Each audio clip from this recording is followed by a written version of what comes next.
Hello and welcome to the channel, and if you're new here, welcome! Today we're gonna explore the subreddit r/anti-work. So let's go. Owner's cronies fired me for having a baby. I announced I was pregnant 3 months in and told them they would need to find coverage while I was out. I was part-time and knew I wouldn't get paid. Their response was that they would figure it out and find coverage. The last 3 months of pregnancy were awful. Lots of in and outs of the hospital and bedridden. I still worked. I explained my situation and would still put the time in after I put my 1-year-old to sleep. I was out 2 weeks before our second son was born because I was in and out of the hospital so much. Fast forward to less than 48 hours after he was born and I sent them a picture. My boss texted me and after a fake congrats asked me if I could work that day. Still hooked up to an IV line and losing my insides? No sorry. 1 week after he was born I was asked to work again. At this point it was quite clear they never found the coverage and were drowning. I explained that I have a 1-week-old and 1-year-old and I do not have any help until 8 p.m. at night.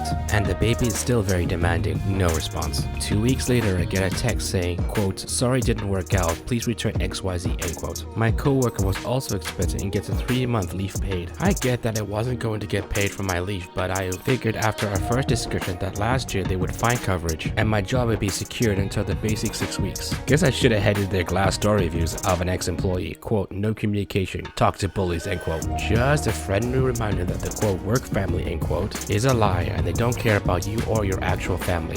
Damn. Okay, so she was treated quite terribly. As a boss, that person's supposed to be better prepared, but clearly that isn't the case. I can see a major disconnect here. It's work from home. My company's removing its work from home allowance. Slowly, everyone is following suit. I am sad no one's holding their ground on this one. I live far away due to circumstances and I really don't want to spend hours in traffic or see 200 people every day bracket my company's large and bracket. How funny is it that they claim to be an innovative firm, but they are pushing some backwards BS on us. So yeah, RIP work from home. I really don't get the push back to the office. It doesn't even justify office space real estate. A good example of this is Apple.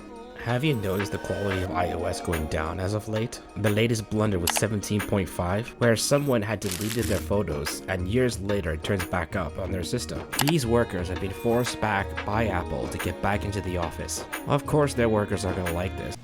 That'll only make someone work just hard enough not to get fired. But when you have unhappy workers, you're gonna have a poor, inferior product. Yelled at about a negative Glassdoor review. Hey y'all, so I'm a first-year teacher at a high school. I've had a hard experience at the school. Kids acting up and I wasn't able to do anything about it. I wasn't supported at all by the admin. School ends this month. A few weeks ago, I decided to get on Glassdoor and leave a review about the admin. I didn't name anyone. I just talked about not feeling supported, how there's a lack of discipline for kids. Today, I was called in for a meeting. The principal told me that he went to IT and traced the review back to my computer. He said he knows it was me and just kept trying to force me to admit it. I denied it all the way. Then he basically told me I posted an untrue statement and said, quote, well you were supported, so what you're saying is untrue, end quote. He then told me that he'll make sure that I'll never teach at any other school again and he will not be giving me any good references. Do I need to worry about any legal action here? Or is there anything for me to worry about? Thanks all. Never ever assume things are anonymous.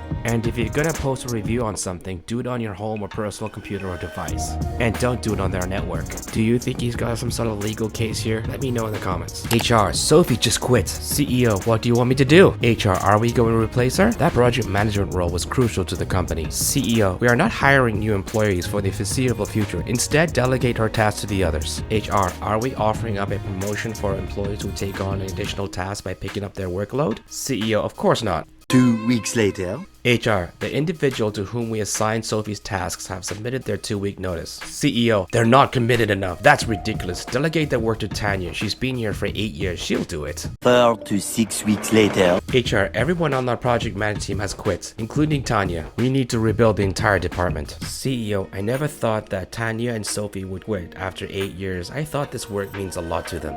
The lesson here is that if you can't afford to give top performing employees a 100,000 raise, you certainly can't afford to lose them. It's crucial to always find a way to retain and take care of your most loyal and top performing employees. What lesson did you learn from this situation? After reading these Reddit stories, I'm very proud of the millennials and Gen Z for simply not putting up with the BS that, prior generations had to.